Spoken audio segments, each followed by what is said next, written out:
Vamos falar do programa Universidade Gratuita, porque tem algumas situações que estão repercutindo e a gente precisa entender o que de fato está acontecendo agora. Por que o aluno faz lá todo o processo de inscrição, participa do programa e depois vem a notícia, você não vai entrar porque faltou dinheiro? Qual é o critério, né? Quais são as orientações? Que tipo de esclarecimento é importante chegar a esse momento até ao aluno, né? E às famílias também. Por isso que a gente convidou o reitor da Univille, professor Alexandre Cidral, para a gente entender, né, traduzir um pouco essa situação no momento. Magnífico reitor Alexandre, bom dia, meu caro, tudo bem? Bem-vindo à PAN. Bom dia, eu agradeço a oportunidade e bom dia aos ouvintes também, para que a gente possa esclarecer alguns pontos, né, Marcos, como você comentou. Reitor, qual é a situação hoje, né? Como é que está essa questão da demanda e oferta por vagas na universidade? O problema é só com curso de medicina, sim ou não? O que a gente precisa esclarecer neste momento? Primeiro é importante destacar, né, que em 2023 foi aprovada essa lei após um longo processo de discussão. Governo, Assembleia Legislativa, a sociedade, nós, as comunitárias, através da CAF também participando dessa discussão. E em julho, então, de 2023, o projeto se transformou numa lei e, consequentemente, numa política pública de Estado, né? E à época, inclusive, eu lembro que alguns deputados comentavam, né, que haveria mudanças ao longo do percurso natural, né? Afinal de contas, quando você começa a implementar alguma coisa, aparecem situações. Mas também eu queria destacar, o programa, ele está alcançando a sua finalidade, né? Então, nós temos hoje mais de 40 mil pessoas no estado sendo alcançadas pelo programa, né? Com gratuidade, em diversos cursos, e a operacionalização, ela é um trabalho conjunto da Secretaria Estadual da Educação e das universidades que aderiram ao programa, né? Lembrando que aqui em Joinville nós temos a Univille, a Católica de Santa Catarina, que são da CAF, e também o ELUSC, que integram, né, as instituições do programa Universidade Gratuita. Então hoje, o que acontece, vou dar como exemplo a Univille especificamente, né? Nós esse ano temos 1.719 pessoas contempladas com Universidade Gratuita, através de um processo que segue estritamente os critérios previstos na lei. E é importante destacar que sim, há uma limitação de recursos, né? Então, o número de alunos contemplados acaba sempre tendo esse teto, né? Então, este ano, por exemplo, a universidade, a Univille, recebeu 58 milhões, né? E é importante lembrar, né? É um processo definido a partir do ano passado, quando as universidades informam ao governo o seu número de alunos. Aí a partir disso existe a emissão então de uma portaria que define o recurso para cada instituição e é feito o processo. Primeiro esse aluno entrega uma documentação nas universidades, essa documentação é validada de acordo com os critérios que estão na lei e na sequência é calculado um índice de carência. Esse índice de carência é calculado com base numa fórmula que existe na lei e é calculado automaticamente pelo sistema do governo. Não é a universidade que faz isso. Não é a universidade que calcula. Então, e existe então uma classificação que identifica os alunos mais carentes, né, em primeiro lugar. E a partir disso, o que ocorre? Nós fazemos então a concessão do benefício, primeiro para quem já é aluno do programa. Então, lembrando, desde 2023 nós já temos outras pessoas que fazem parte do programa e elas têm prioridade. Esse ano teve uma novidade importante, muito importante. A Assembleia Legislativa aprovou um projeto de alteração da lei complementar, dando prioridade às pessoas com deficiência. Então, após aqueles que já são contemplados terem o seu material, a sua documentação validada, se estiver tudo ok, eles são contemplados, a seguir as pessoas com deficiência, e então abre-se para novas inscrições. Então, nesse sentido, claro, é importante entender que existe uma redução do recurso à medida que o cronograma vai transcorrendo. E a partir disso, então, é feita uma concessão para os novos, respeitando algo que está na lei. Para cada 4 benefícios benefícios com o recurso do governo a um benefício adicional oferecido pela própria instituição de ensino. Reitor, uma dúvida que pode surgir é o seguinte, né? Eu faço lá o cadastro, procuro a Univille, tenho interesse lá num curso, faço todo o processo lá de inscrição e tal. Eu vou ser informado dessa situação, de que talvez eu não tenha essa vaga garantida antes lá da finalização do processo, ou não? Primeiro eu entro e depois eu descubro que não, faltou, como o recurso é finito, faltou essa grana aqui, então alguns alunos podem ficar de fora. E ali eu entrei porque fui desclassificado pelo critério, né, de acordo com a seleção. Como é que é esse trâmite na prática?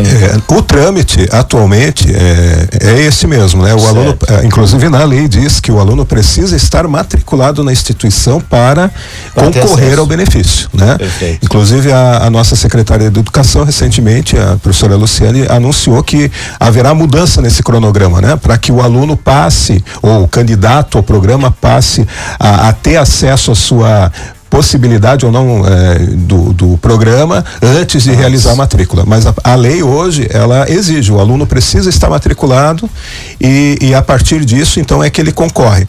Essa informação, ela está disponível, né? Tanto nos sites das universidades, porque pela lei cada universidade tem de ter no seu portal uma página com toda a explicação, com o edital, enfim, na nossa página inclusive tem um FAQ, né? Uma série de perguntas e respostas para esclarecer inclusive esse aspecto, né? Então, essa informação, ela está disponível, né? Tanto no portal da universidade, quanto no próprio portal da Secretaria Estadual de Educação, que é o órgão do governo que gerencia o programa, né? Mas de fato, né? Hoje, por força da lei, inicialmente o aluno se matricula e depois ele concorre. Com essa mudança prevista pela secretaria, a tendência é que essa problemática ela se reduza, né? O que ajuda, né, ao aluno, né, de uma forma geral. Sem dúvida. Faz a matrícula, se ele não continua, não tem acesso ao programa, talvez tenha dificuldade de pagar mensalidade, aquela coisa toda. Perfeito. Né? Reitor, eu tive acesso a um caso de que o aluno é de uma universidade privada, é claro, ele está cursando normalmente, mas as informações não chegaram, nenhum tipo de autorização, e ele continua fazendo a sua faculdade, enfim, a faculdade está atendendo esse aluno, não é? Existem casos também nas universidades comunitárias, que é o caso da Univille, e se essa situação ela está se expandindo muito.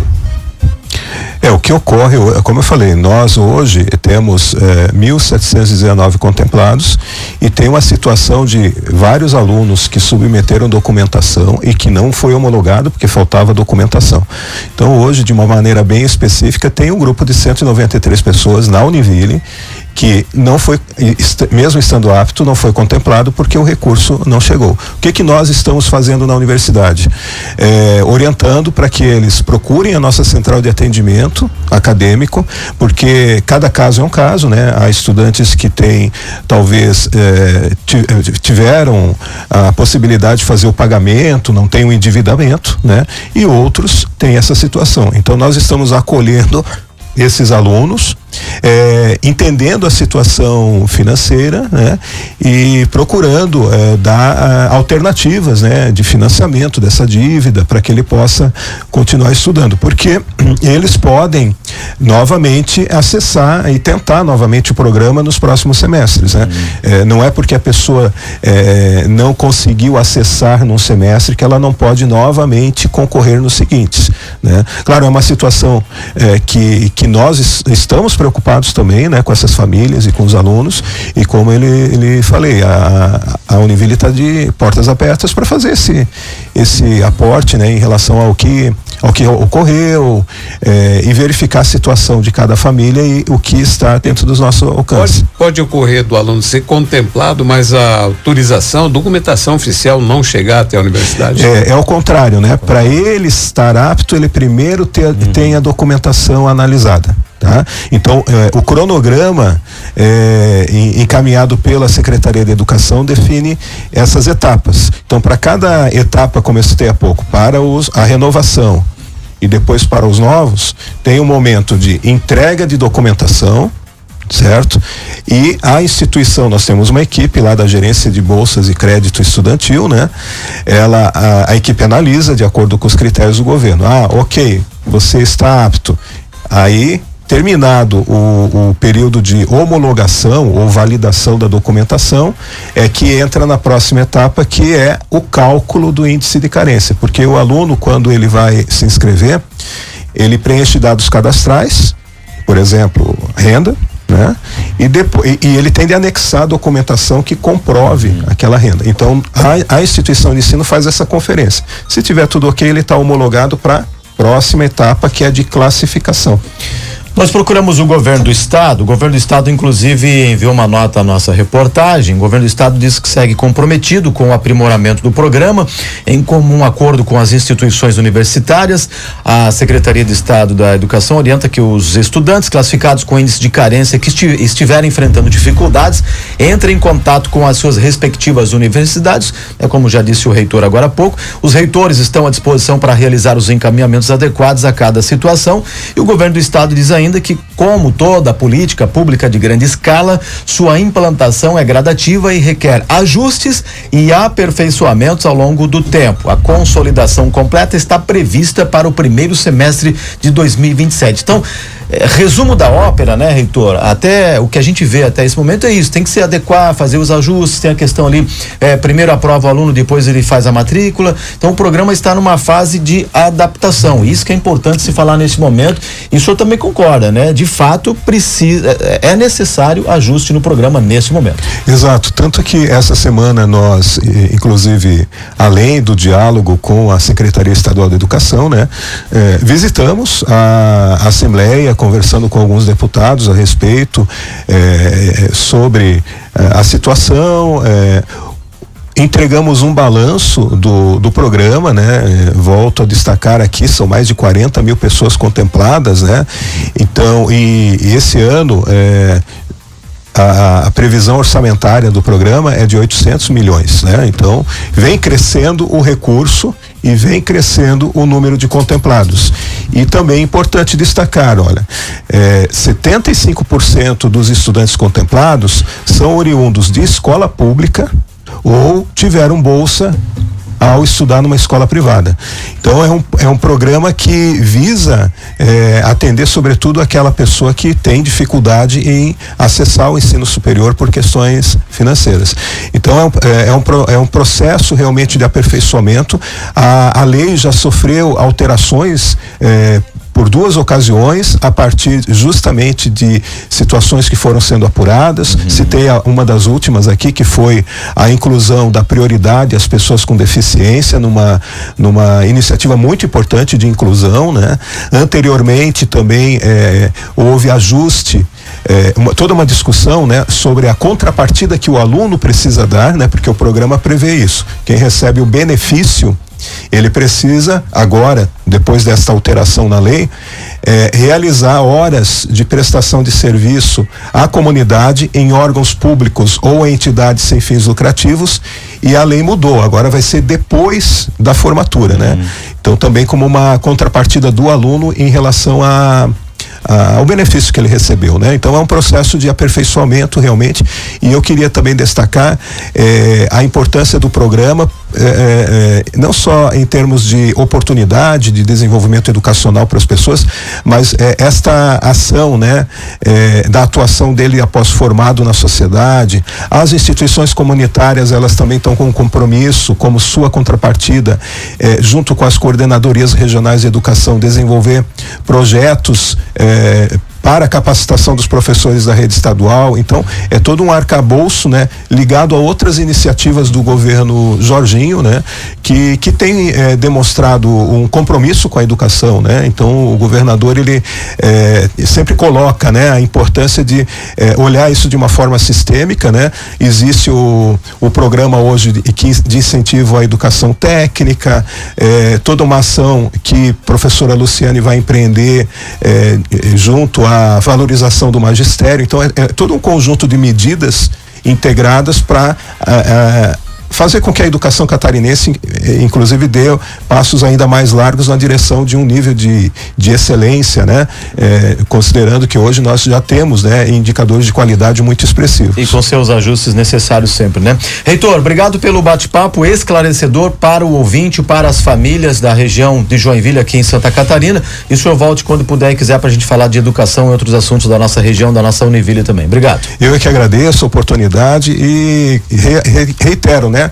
A instituição está de portas abertas, a nossa central de atendimento acadêmico, os alunos que querem algum esclarecimento, enfim, procurem a Univille para que a gente possa fazer os encaminhamentos. Muito obrigado pela oportunidade.